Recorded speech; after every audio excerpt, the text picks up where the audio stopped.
Hello नमस्कार साथियों। तो कैसे हैं आप? आइए मेरठ की घटना को लेके चलते हैं, जहां पर एक पत्नी ने अपने ही पति को अपने प्रेमी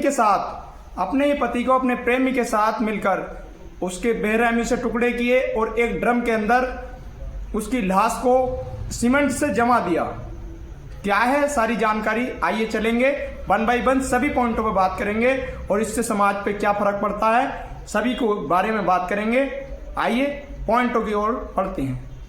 तो साथियों, खबर है मेरठ की।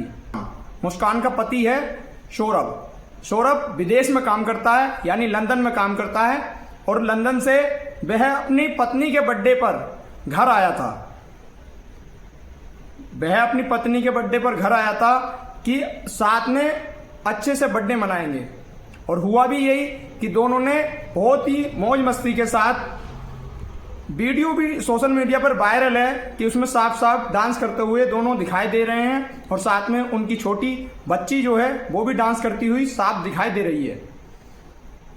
तो रात को डांस किया और सबने खाना खाया, और खाना खाने के बाद पति को ये नहीं पता था कि जो वह खाना खा रहा है उसके अंदर नशे की दवा मिली हुई है। उसके अंदर नशे की दवा मिली हुई थी, और उसे जब खा लिया तो वह बेहोशी में आ गया। पत्नी पहले ही अपने प्रेमी के साथ प्लान करके बैठी थी। उसने अपने प्रेमी को फोन किया और उसे बुलाकर दोनों ने बातचीत की और उसे मारने के लिए तैयार हो गए। पहले ही जैसे कि पुलिस की रिपोर्ट में बताया गया है कि उन्होंने कुछ दिन पहले ही चक्कू भी लाके रख लिया था। तो उस चक्कू को उसके सीने पर बैठकर उसके सीने में उस चक्कू को घोंप दिया। उस चक्कू को घोंपने के बाद उसकी लाश को वह बाथरूम की ओर ले गए, और लाश को छुपाने के लिए उन्होंने बहुत कुछ देखा, लेकिन उन्हें जब कुछ समझ में नहीं आया तो उन्होंने बाहर रखे एक ड्रम को ही अपना हथियार बनाया, और उसी ड्रम के अंदर उन्होंने वो लाश रखी। उस लाश को रखने के बाद, जिससे कि उसके अंदर बदबू नहीं दिखाई दे, इसीलिए उन्होंने उसे ड्रम के अंदर रखा।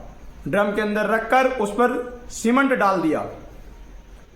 सीमेंट से वह लाश जम गई। और उसके बाद होता क्या है, इतने से भी इनका मन नहीं भरता, और यह यहां से घूमने के लिए निकल जाते हैं। ये 4-5 दिन तक कुल्लू मनाली, यानी कि ये घूमने के निकलते हैं मनाली की तरफ। मनाली निकलकर, और जब वहां से ये वापसी आते हैं, वहां से वापसी आकर जब औरत जो थी, यानी कि जो मुस्कान है, वह अपने मायके जाती है। जब अपनी मायके जाती है तो वहां पर जब सब लोग उससे पूछते हैं, यानी उसकी माँ पूछती हैं, उसके पिताजी पूछते हैं कि आप अकेली आई हैं, आपके हस्बैंड किधर हैं, तब वह बहाने बनाने लगती है और 10 तरह की बातें बताने लगती है। जब उसकी माँ ने ज्यादा प्रेशर डाला, जब प्रेशर डालकर उससे पूछा कि ये बता कि बात है क्या, तब उसने अपनी माँ को बताया कि ऐसी बात है कि मैंने अपने पति का कत्ल कर दिया है। इस बात पर उसकी माँ को बिल्कुल भी भरोसा नहीं हुआ। उसने तुरंत अपने हस्बैंड को, यानी कि लड़की के पिताजी को बुलाया और इस वाली बात के बारे में सारी जानकारी दी। इसके बाद जब यह बात हस्बैंड को पता चली तो उन्होंने लड़की को खूब डांटा और खूब पूछा। तब बहुत बताने के बाद उसने सारी बात बताई। इस बात को जैसे ही लड़की के पिताजी को पता चलता है तो वह थाने लेकर पहुंचते हैं। इसमें आप समझ सकते हैं कि उनके यहां से आपको कुछ सीखने की जरूरत है। अगर वो लड़की के पिताजी चाहते तो वह इस वाली बात को छुपा भी सकते थे, लेकिन उन्होंने तुरंत ही पुलिस स्टेशन पहुंचते हैं। पुलिस स्टेशन पहुंचकर उन्होंने सारी बात को, वहां पर जो दरोगा जी बैठे हुए थे उन्हें सारी बात समझाई और कहा कि ऐसे ऐसे हमारी लड़की कह रही है कि इसने अपने हस्बैंड का कत्ल कर दिया है, आप कांस्टेबल भेजकर आप इसकी जांच करवा दें। जैसे कि उन्होंने बताया, वहां पर पुलिस पहुंचती है और जब देखती है तो वहां उन्हें कुछ नहीं मिलता है। इसके बाद जब कांस्टेबल वापस आते हैं तो बताया जाता है कि लड़की झूठ बोल रही है। फिर दोबारा से जब पुलिस ने प्रेशर डाला तब उसने पूरी बात बताई कि आप वहां जाएं और बाथरूम को देखें। बाथरूम के अंदर एक ड्रमर रखा होगा, उस ड्रमर के अंदर सीमेंट भरा हुआ, उसी सीमेंट में जो है वो लाश के टुकड़े हैं।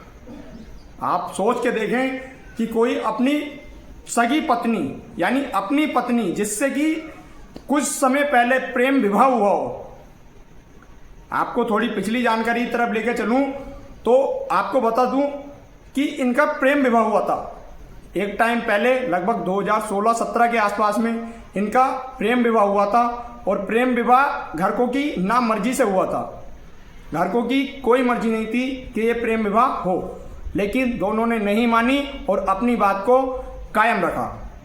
आगे जाके ये रिश्ते बिगड़े 2021 में। 2021 में भी डिवोर्स तक बात पहुंच गई थी, लेकिन समझा बुझाकर ये बात फाइनल की गई। अब ऐसा क्या पता था कि ये बात यहां तक आ जाएगी। आपके बीच में इसी बात को लेके आया हूं। और इसके बाद क्या होता है कि लड़की के उसे जो क्वेश्चनेबल था उन्हें भेजा गया दोबारा से, और वहां जाकर देखा तो वो वही बात निकली और ड्रम निकला। जब उस ड्रम को देखा तो ड्रम काफी पुराना था, लगभग 15 दिन हो गए थे उस ड्रम को रखे हुए, यानी कि वह बहुत बुरी तरह से जम चुका था।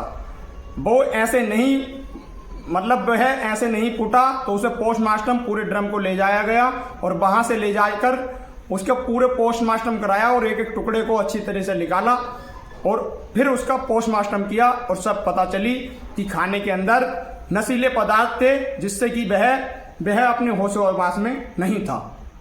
यानी जो सौरभ था वह अपने होशो-हवास में नहीं था, इसीलिए उसे इस चीज का पता नहीं चला कि वह किस तरीके से उसे काटा जा रहा है। तो साथियों, आप खुद सोचें कि आज का समाज कैसा हो चुका है। खासकर लड़कों को ही क्यों सताया जाता है। आजकल जो ट्रेंड है वो ये है कि हर कोई बात करता है कि बेटी बचाओ बेटी पढ़ाओ। इसमें कोई गलत नहीं है कि बेटी बचाओ बेटी पढ़ाओ, बात सही है, क्योंकि हमारी जो जितनी आबादी है उसके अंदर लड़कियां कम पढ़ी लिखी हैं लड़कों के मुकाबले। लेकिन ये इसका भी ये मतलब नहीं है कि कोई गलत इसका मतलब निकाले। यानी लड़कियों को अगर आज़ादी दी गई है तो इसका मतलब ये नहीं है कि लड़की भी, मैं किसी भी बहन के बारे में कोई गलत नहीं बोल रहा हूं, मैं ये समझाने की कोशिश कर रहा हूं कि आपको अगर ये आज़ादी दी गई है तो आप इस पे इस तरीके से रहें कि समाज को बुरा ना लगे। आए दिन बहुत से केस होते हैं जिसमें कि लड़के को ज्यादा से ज्यादा प्रताड़ित किया जाता है, जिसपे कि अभी आपने अतुल सुहास का केस देखा था। अतुल सुहास, मैं उसी की बात कर रहा हूं जिसने सुसाइड की थी और सुसाइड करने से पहले सुसाइड नोट लिखा था कि मुझे बहुत प्रताड़ित किया जा रहा है, मैं इसीलिए आत्महत्या कर रहा हूं। ऐसे ही बहुत सारे केस हैं जो आपको देखने को मिलेंगे। तो साथियों, गुजारिश ये है कि लड़कियों पे तो सब ध्यान देते ही हैं, एक बार इन लड़कों के बारे में भी आप सोचें, जिससे कि आगे का जीवन चल सके। धन्यवाद, मिलते हैं नेक्स्ट वीडियो में। जब तक के लिए जय हिंद, जय भारत, वंदे मातरम।